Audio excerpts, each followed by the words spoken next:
Hello viewers, আসসালামু আলাইকুম। আশা করছি সকলে ভালো আছেন এবং সুস্থ আছেন। বরাবরের মতো আবারও নতুন ভিডিও নিয়ে আপনাদের সামনে আমি হাজির হয়েছি। দেখছেন নোকিয়া বিডি ইউটিউব চ্যানেল। তো ভিউয়ার্স, একটা বিষয় আমি একটু আপনাদের সাথে শেয়ার করি। আমার এই চ্যানেলটা নোকিয়া রিলেটেড। প্রথমত নোকিয়ার প্রতি মানুষের কতটা ভালোবাসা বা আস্থা বা কতটা উইকনেস বা কতটা দুর্বলতা কাজ করে আমার এই চ্যানেলটার থেকে কিন্তু আমি বুঝে গিয়েছি। আমি এই চ্যানেলে নোকিয়া রিলেটেড ছাড়া কোনো ভিডিও আপলোড করি, সেই ভিডিওতে ভিউ হয় 4টা 5টা 10টা বা 15টা, সর্বোচ্চ 20টা। কিন্তু আমি যদি নোকিয়া সম্পর্কে কোনো একটা ভিডিও আপলোড করি, মানে সাধারণ সিম্পল একটা বিষয়ও যদি আপলোড করি, আমার সেই ভিডিও 2 থেকে 3 দিনের ভিতর 1K 2K ভিউজ চলে আসে। সো এখান থেকে কিন্তু আমার আর বুঝতে বাকি নেই যে আমার এই চ্যানেলের যে দর্শকগুলো আছে এরা নোকিয়ার প্রতি কতটা লয়াল বা কতটা দুর্বল। আমিও চেষ্টা করি যে আমার চ্যানেলে সবসময়ের জন্য নোকিয়া রিলেটেড যে ভিডিওগুলো আছে এই ভিডিওগুলো আপনাদের সাথে শেয়ার করব। আমি যে ভিডিওগুলো শেয়ার করি বা যে কথাগুলো আপনাদের সাথে বলে থাকি সে কথাগুলো 99% ট্রু থাকে, মানে সত্য থাকে। আর আপনারা যখন যেভাবে কমেন্ট করেন আমি কিন্তু সবসময়ের জন্য এই কমেন্টগুলোর উত্তর দেওয়ারও চেষ্টা করি। তো আপনাদের ভালোবাসা আমি টোটালি মুগ্ধ। তবে খারাপ লাগার যে জায়গাটা, নোকিয়া প্রোডাক্টের প্রচুর চাহিদা, কিন্তু সেই হিসেবে নোকিয়া কোনোভাবে আমাদের দিকে খেয়াল করে না বা লক্ষ্য করে না। এই যে ভালোবাসার যে জায়গাটা, এটা ওরা নিজেরাই নষ্ট করে ফেলছে। কারণ এখন চাহিদা থাকা সত্ত্বেও কোনো প্রোডাক্ট লঞ্চ করে না বাংলাদেশের মার্কেটে। তো নোকিয়ার একতরফা কিছু ফ্যান অবশ্যই আছে আমাদের দেশে। আমরা অনেকেই আছি নোকিয়ার স্মার্টফোন ইউজ করি। এই যে 5টা ডিজিটের যে ব্র্যান্ডিংটা, এইটার প্রতি আমাদের দুর্বলতার কারণেই কিন্তু আমরা অনেক কিছুতে সাফার করে যাচ্ছি। সাপোর্টটা কেমন? নোকিয়া যদি 10,000 টাকায় একটা প্রোডাক্ট লঞ্চ করে, সেই প্রোডাক্টটা সেই কোয়ালিটি বিল্ড নিয়ে অন্য কোম্পানি ওই প্রোডাক্টটা 8,000 টাকায় লঞ্চ করে। শুধুমাত্র ওই ব্র্যান্ডিংটার জন্য আমরা 10,000 টাকা দিয়ে ওই স্মার্টফোনটা কিনি নোকিয়ার। 8,000 টাকা দিয়ে 2,000 টাকা কম পেলেও আমরা অন্য ব্র্যান্ডের প্রোডাক্ট কিনি না, কারণ ভালোবাসা। সো এই একটা সাফার আছে। তারপর অনেক সময় অনেক প্রবলেম ফেস করি, ফোন স্লো হয়ে যাওয়া, ফোন হ্যাং করা। এরপরও কিন্তু আমরা এত কিছু জানার পরও বা এত কিছু হওয়ার পরও আমরা প্রোডাক্ট কিনি বা ইউজ করি। কারণটাই তো উইকনেস, দুর্বলতা। আমার ভিডিওটি আপনারা যদি সম্পূর্ণ দেখেন তাহলে একটু হলেও আপনাদের উপকার হবে, কারণ আমি আপনাদের সাথে আজ 3টা জিনিস শেয়ার করব। প্রথমত, আপনার ফোনটা যদি স্লো হয়ে যায় কিভাবে ফাস্ট করবেন। দ্বিতীয়ত, আপনার ফোনের ক্যামেরা যদি আগের মতো না থাকে বা আপনার ক্যামেরার কোয়ালিটি যদি খুব বাজে থাকে তাহলে কিভাবে আপনি সেই ক্যামেরার কোয়ালিটিটা ফ্রেশ করবেন। তৃতীয়ত, ব্যাটারি। আপনার ব্যাটারি যদি দ্রুত শেষ হয়ে যায় বা ব্যাটারি চার্জ ক্যাপাসিটি যদি কমে যায়, কিভাবে এটা ইমপ্রুভ করবেন। তো চলুন দেখে নেওয়া যাক। নোকিয়ার কোনো স্মার্টফোন যদি আপনাদের স্লো হয়ে থাকে তাহলে ফোনটি ফাস্ট করতে হলে প্রথমত আমাদের ডেভেলপার অপশানটা ওপেন করতে হবে। ফোনে ডেভেলপার মুডটা ওপেন থাকে না, আমাদের নিজের থেকে ম্যানুয়ালি এটা করে নিতে হবে। সেজন্য ফার্স্ট ফোনের যে সেটিংসটা আছে আমরা সেটিংসটা ওপেন করে নিব। জাস্ট সেটিংসটা ওপেন করলাম, স্ক্রল করে একটু নিচের দিকে আসতে হবে। অ্যাবাউট ফোনটা ক্লিক করব। অ্যাবাউট ফোন ক্লিক করার পর আবারও স্ক্রল করে নিচের দিকে আসতে হবে। বিল্ড নাম্বার, এটা জাস্ট 3 থেকে 4টা ট্যাপ করব।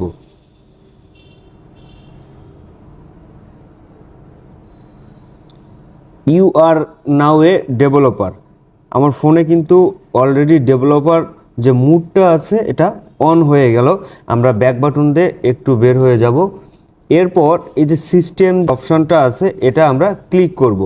সিস্টেম ক্লিক করার পর জাস্ট ডেভেলপার অপশানটা ক্লিক করে দিব। এরপর একটু স্ক্রল করে নিচের দিকে আসতে হবে। উইন্ডো অ্যানিমেশন স্কিল একটা অপশান আছে, এটা বের করতে হবে।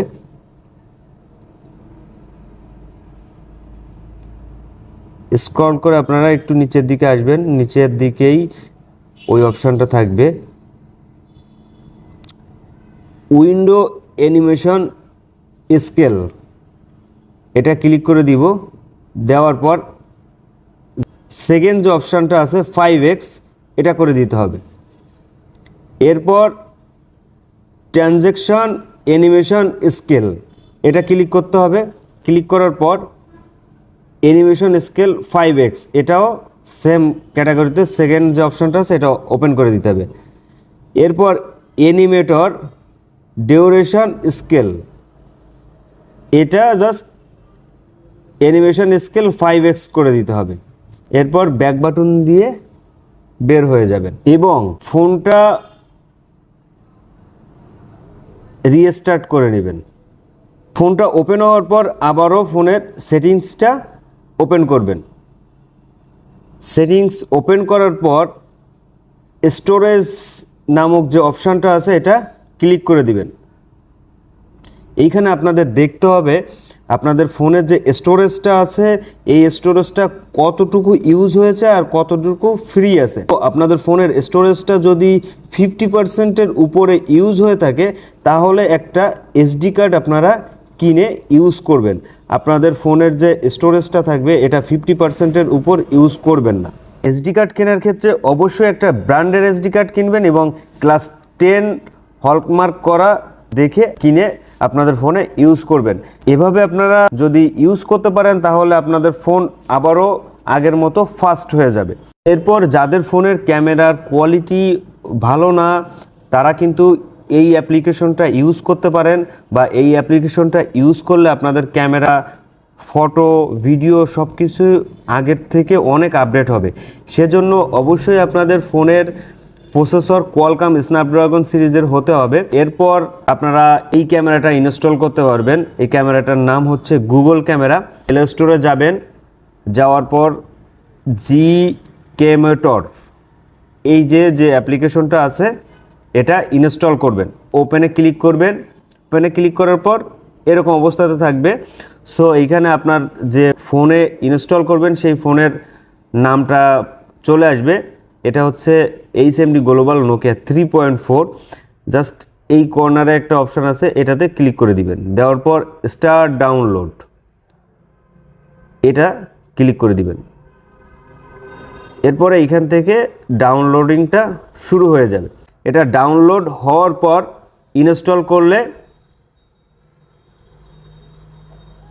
জাস্ট এরকম একটা লোগোর ক্যামেরা চলে আসবে। আমার মেইন ক্যামেরাটা হচ্ছে এইখানে দেখছেন এটা, আর এটা হচ্ছে গিয়ে ডাউনলোড হওয়া ক্যামেরা। আমি আপনাদের দুইটা ছবি দেখাবো, দুইটা ছবির কোয়ালিটিটা আপনারা বুঝতে পারবেন। এটা হচ্ছে গুগল ক্যামেরাদের ছবিটা ওঠানো, ছবির কোয়ালিটিটা একটু দেখলে বুঝতে পারবেন। আর এটা হচ্ছে ফোনের যে ক্যামেরাটা আছে সেই ক্যামেরাটা দিয়ে উঠানো। এর থেকে বেশি ভালো হবে আপনারা যখন আপনাদের ফোনে ইনস্টল করে কম্পেয়ারটা করবেন তখন আপনারা ক্লিয়ার বুঝতে পারবেন। পরের যে অপশন, কিভাবে আপনারা আপনাদের ফোনের ব্যাটারি ব্যাকআপটা বাড়াবেন, তারপর ব্যাটারির যে লংজিভিটি এটা বাড়াবেন। এজন্য আমাদের প্রথমত যে কাজটি করতে হবে, ফোনের বিল্ট ইন যে চার্জারটা দেওয়া থাকবে ওই চার্জারটা ছাড়া অন্য কোনো চার্জার দিয়ে ফোন চার্জ করা যাবে না। দ্বিতীয়ত যে কাজটি করতে হবে, 100 পর্যন্ত চার্জ করা যাবে না, 95% পর্যন্ত চার্জ করতে হবে। আর এদিকে লো করার সময় 20% পর্যন্ত এসে আবার ফোন চার্জে দিতে হবে। ফোন ইউজ করার পর রিসেন্টলি যে অ্যাপ্লিকেশনগুলো রানিং থাকে আপনাদের দেখাবো একটু। মিনিমাইজ বাটনটা ক্লিক করলে এই একটা অ্যাপ্লিকেশন, জাস্ট আমি এগুলো আগে ইউজ করেছি, অ্যাপ্লিকেশনগুলো এটা ক্লিয়ার করে রাখবেন। এরপর আবারও ফোনের সেটিংসটা ওপেন করতে হবে। সেটিংসটা ওপেন করার পর ব্যাটারি যে সফটওয়্যারটা আছে, এই যে ব্যাটারি, এটা ক্লিক করব। এরপর ব্যাটারি সেভার নামে যে অপশানটা থাকবে এটা জাস্ট অন করে দিতে হবে। এই অবস্থায় আপনারা যদি ফোনটা ইউজ করেন তাহলে অবশ্যই আপনাদের ব্যাটারিটা লংজিভিটি বাড়বে এবং চার্জটা দীর্ঘস্থায়ী হবে। তো ভিউয়ার্স, এই ছিল আজকের ভিডিওটি কেমন লাগলো অবশ্যই আমার কমেন্ট বক্সে জানাবেন এবং ভিডিওটি ভালো লাগলে অবশ্যই আমার চ্যানেলটা সাবস্ক্রাইব করে পাশে থাকা বেল বাটনটি বাজিয়ে দিবেন।